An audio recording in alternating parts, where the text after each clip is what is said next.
तो आज देश का सबसे बड़ा सवाल यही है कि प्रधान रिजाइन कब करेगा और डॉक्टर डूम इतना एवेंजर्स डूम्सडे में पावरफुल कैसे हो गया। वो इतना खतरनाक कैसे बन गया कि थॉर के स्टॉर्म ब्रेकर को उसने सिर्फ अपनी 2 उंगलियों से रोक दिया। एंड भूलो मत, ये वही स्टॉर्म ब्रेकर है which was forced from Uru from Nidavellir, जो कि सेम मटेरियल से बना हुआ है जिससे म्योल्नियर बना हुआ था। एंड बहरहाल वो एन्चेंटेड नहीं है, पर उसमें से मैसिव कॉस्मिक एनर्जी निकलती है जिसकी वजह से कोई ऑर्डिनरी बॉडी उसकी वील्डिंग को सरवाइव ही नहीं कर सकती। एंड ऊपर से storm breaker with Odin force उसने थैनोस के 6 इंफिनिटी स्टोन के फुल पावर को चीरते हुए थैनोस को रोका हुआ था। तो डूम ने एवे सिर्फ 2 जुबा केसरी वाली उंगलियों का इस्तेमाल करते हुए उसे कैसे रोक दिया, जिसका सीधा आंसर यही है कि डूम सिर्फ ऐसे ही स्ट्रॉन्ग नहीं है कि वो किसी को भी रोक ले। डूम की पावर्स वो खुद को स्टैक करके रखा होता है, जैसे आपकी मम्मी सरकारी सिलेंडर स्टैक करके रखती हैं। एंड ठीक उसी लॉजिक का इस्तेमाल करते हुए डूम थॉर के स्टॉर्म ब्रेकर को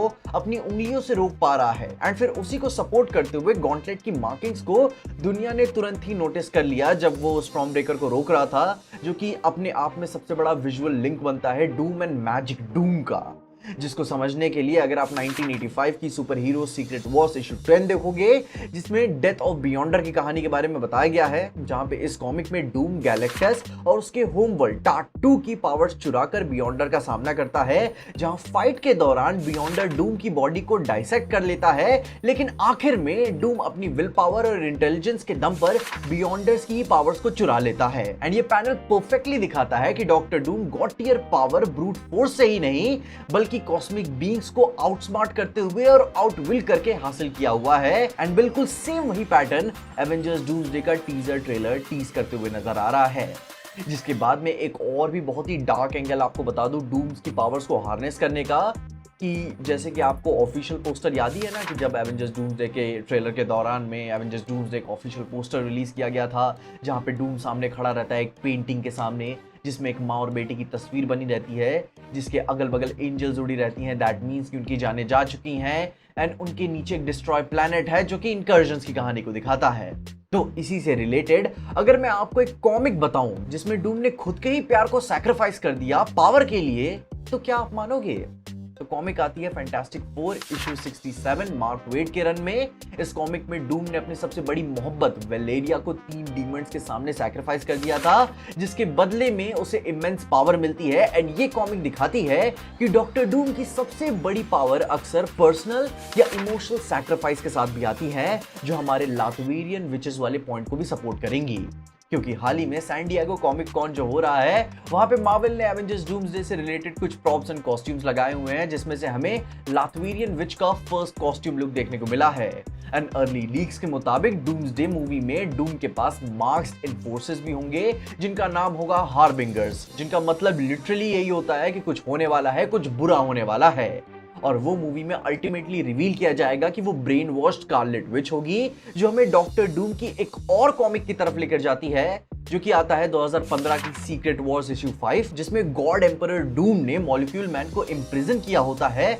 वो भी beneath a giant statue of himself on battle world, जिसमें हर कोई मान चुका होता है कि मॉलिक्यूल मैन मर चुका है, बट डूम ने उसे जबरदस्ती छुपा के रखा होता है एक एक्चुअल कैविटिविटी में बैटरी बनाकर, जो कि डूम के बैटल वर्ल्ड एंड डूम के गॉडहुड को पावर करता है। एंड ठीक 2015 की एक और कॉमिक है न्यू एवेंजर्स इशू 33, जिसमें रिवील होता है कि डूम ने मॉलिक्यूल मैन के साथ सालों के साथ वो काम करते हुए आ रहा है। एंड डूम हाइडिंग में है यूजिंग मॉलिक्यूल मैन्स पावर, जो कि उसका एक बहुत ही बड़ा प्लान का पार्ट था बियॉन्डर के अगेंस्ट में, जिसका कुल मिला जुलाकर हिसाब यही बनता है कि मार्वल इन कॉमिक्स का रेफरेंस लेकर ठीक यही कॉमिक के मॉलिक्यूल मैन वाले आर्क को स्कारलेट विच पे अप्लाई कर देगा आसानी से, जैसे ठीक पहले भी वो करते आ रहे हैं। जैसे कि अगर आप इन्फिनिटी वॉर में हल्क के अर्थ के अराइवल को देखोगे, जो कि ओरिजिनली कॉमिक्स में वो वाला शॉट सिल्वर सर्फर करता है, तो यहाँ पे 100% डूम स्कारलेट विच की पावर्स को मल्टीवर्स ऑफ मैडनेस मूवी में उसके यूनिवर्सल जंप्स को देखते हुए यूज करते हुए दिखाएगा। एंड वो स्कारलेट विच की खूबसूरती से ज्यादा उसके पावर्स को देखकर समझ ही जाएगा कि अगर इस औरत को अपने चंगुल में फंसा लिया, अगर इसे ब्रेन वॉश कर दिया, तो मैं और भी ज्यादा पावरफुल हो जाऊंगा और मुझे कोई भी नहीं रोक पाएगा केओस मैजिक की बदौलत। और इसको कई सारे लोग ऑलरेडी स्कारलेट विच से कंपेयर भी कर रहे हैं, मतलब ऑलरेडी ही लोग अपने डॉट्स कनेक्ट कर रहे हैं, जो कि मूवी में सीधा सीधा एक ओपन सीक्रेट बन जाता है कि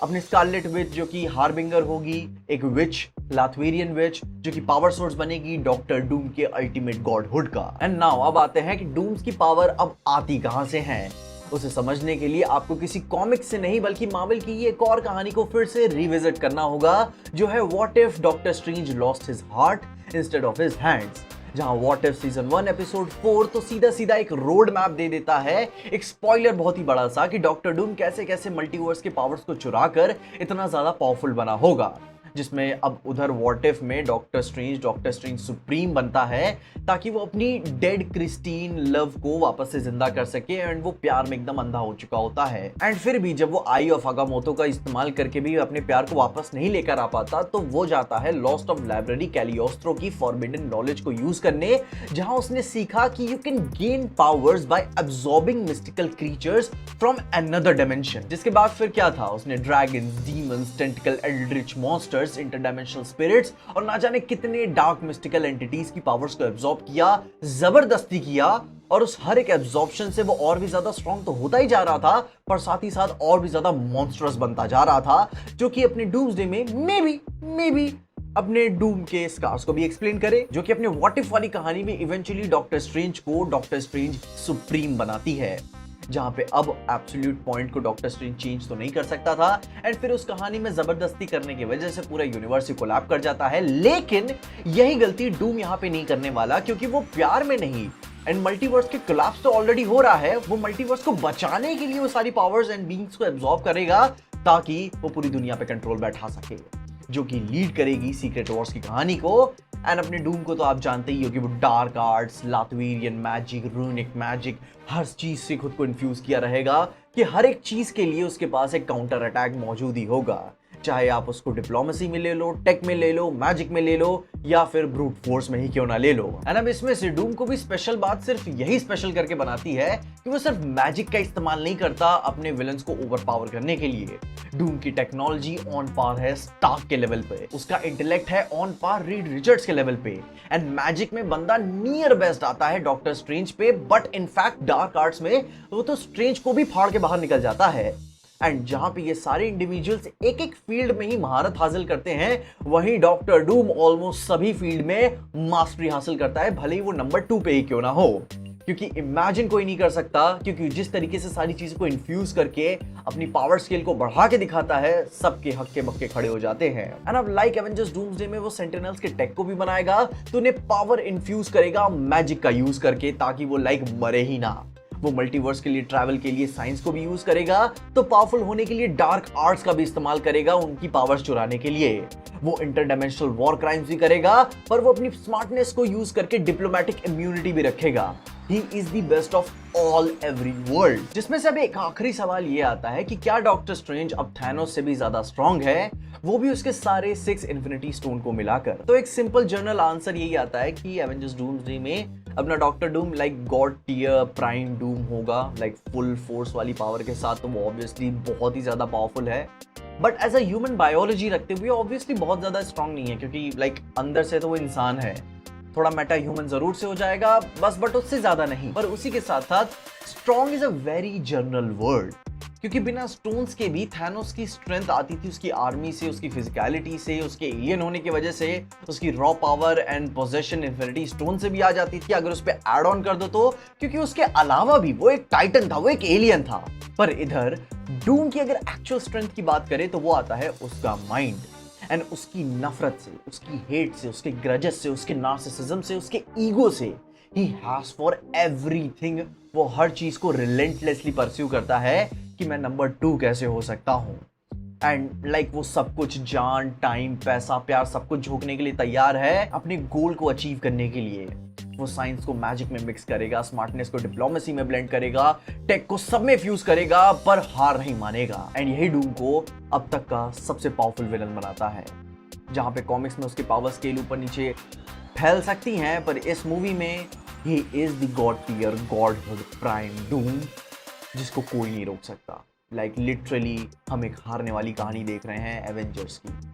एंड सीक्रेट वॉर्स में तो वॉर भी सबकी गंदी लेगा। बाकी इसके अलावा आप अपने ओपिनियन जरूर से बताइएगा कि आपने क्या थ्योरीज एंड डाउट्स कनेक्ट किए हुए हैं एवेंजर्स डूम्सडे को लेकर। अपने ओपिनियंस मुझे कमेंट से जरूर बताइएगा, और तब तक के लिए देखते रहिएगा डीजे एक्सप्लेन।